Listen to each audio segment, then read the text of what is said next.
ಬೇಗ ಬರ. ಅಮ್ಮ ನಂಗೆ ಊಟ ಬೇಡ. ಎಲ್ಲೋ ಬಿರಿಯಾನಿ? 15 ನಿಮಿಷ ಮನೆ ಕೆಲಸ ಮಾಡಿ ಬಿರಿಯಾನಿ ತಿನ್ಬೇಡ. ಏ ಹೀರೋ, ಮಸಾಲ ರುಬ್ಬಿದ್ದ ಇಲ್ಲ ಮಾರ್ಕೆಟಿಂಗ್ ತಂದಿದ್ದ? ರುಬ್ಬಿದ್ದಾನ? ಸರಿ ಅಂಕಲ್, ಅಂಕಲ್ ನಾ ಹೆಲ್ಪ್ ಮಾಡ್ತೀನಿ ಬನ್ನಿ ಅಂಕಲ್. ಸರಿದಮ್ಮ, ಇದಿಷ್ಟು ಕೊಡ್ಕೊಂಡಿದ್ದೆ ನೀರು ಡ್ರಮ್ಮಿಗೆ. ಮಗ ಸ್ವಲ್ಪ ಫ್ಯಾನ್ ಒಂದು ಒರೆಸ್ಕೊಡು.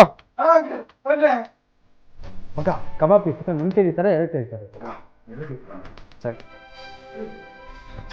ಮಗ ಅಣ್ಣ.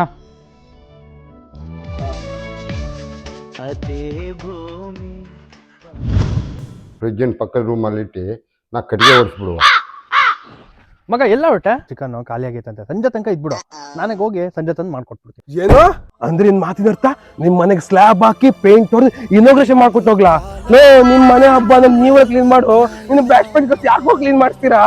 ಲೇ ಮಂಚೊತ್ತೋದಿಲ್ಲ ನಾಯಿ, ಏನು ಅನ್ಕೊಂಡಿದ್ದೀರಾ? ನಿನ್ ತಮ್ಮಗ್ ನಾನು ಬೆಳಿಗ್ಗೆ ಕೇಳಿದೆ ಮಸಾಲ ರುಬ್ಬಿದ್ದ ಅಂತ ಹೇಳಿ, ನನ್ಗೆ ಗೊತ್ತಾಯ್ತು ನೀವೆಲ್ಲ ಸೇರಿ ನನ್ನೇ ಮಸಾಲ ತರ ರುಬ್ತಿದ್ದೀರಾ ಅಂತ ಹೇಳಿ.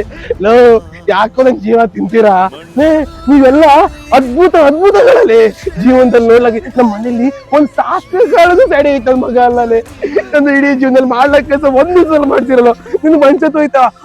ಗೊತ್ತಾ, ನೀನ್ ಯಾವ್ದೇ ಕಾರಣಕ್ಕೂ ನಾನ್ ನಿನ್ ಬೆಸ್ಟ್ ಅಂತ ಯಾರ ಹತ್ರ ಹೇಳ್ಬೇಡ. ಹೇಳ್ದಿ ಅನ್ಕೋ ನಿಂದ ಕಡ್ದು ಊರ್ ತೋರ್ ಮಾಡ್ಬಿಡ್ತೀನಿ. ಅರ್ಥ ಮಾಡ್ಕೋ, ಹೇಳದ್ ಕೇಳು, ಅರ್ಥ ಮಾಡ್ಕೋ. ಮಗ ಬಿರಿಯಾನಿ ರೆಡಿ ಆಗೈತೆ ಅಂತ ಬಾ. ಮಗ ಏನಾ? ನಂಗೆ ತುಂಬಾ ಗಂಟ್ಲು ಮಗ, ನಂಗೆ ಕಬಾಬ್ ಬೇಡ, ನಾ ಬಿರಿಯಾನಿ ತಿಂದು ಮನೆ ಹೋಗ್ತೀನಿ. ನಿಮ್ ಬೆಸ್ಟ್ ಫ್ರೆಂಡ್ಗೆ ಟ್ಯಾಗ್ ಮಾಡಿ ಹೇಳಿ, ಒಂದ್ ಬಿರಿಯಾನಿ ಆಸೆಗೆ ಈ ತರ ಯಾವತ್ತು ಕೆಲಸ ಮಾಡಿಸ್ಬೇಡ ಅಂತ ಹೇಳಿ. ನಿನ್ನ ಪಡ್ಕೊಂಡಿದ್ದೆ ಪುಣ್ಯ ಕಣೆ